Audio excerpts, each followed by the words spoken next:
I'm going to talk about a country that needs a serious brand overhaul, but I have to be a little surreptitious about this, so pay attention. The country that I'm talking about is probably most known for their relationship with Jamal Khashoggi. Got it?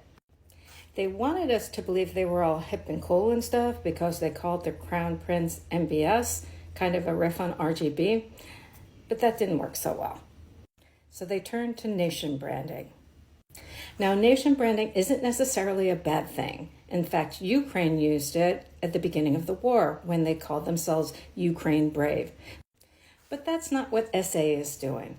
They're doing what marketers do all the time, which is show you the shiny thing over here so you don't look at the things that they don't want you to look at over here. So what they want you to look at is golf. And you may remember that not that long ago, everybody was all up in arms because the PGA was merging with live golf. It was such a big deal that ESPN called it shocking. But everybody got over it. And golf is just the first step in a strategy called Vision 2030. The next step in that strategy is soccer. And they're going to do with soccer what they did with golf.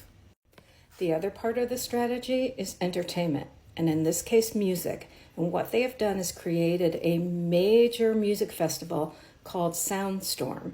It's sort of a combination of Coachella and Burning Man. And last year, the headliners were DJ Khaled, Bruno Mars, and Post Malone.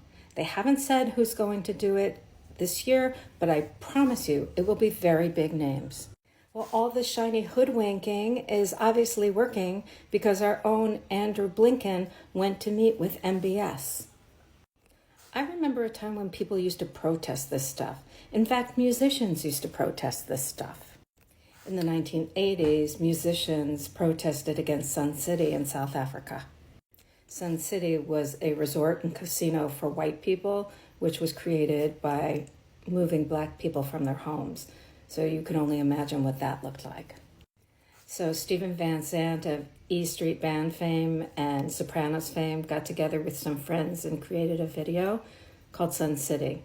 And everyone who was in the video said they wouldn't play at Sun City. I want to know when someone's going to say, I'm not going to play Riyadh.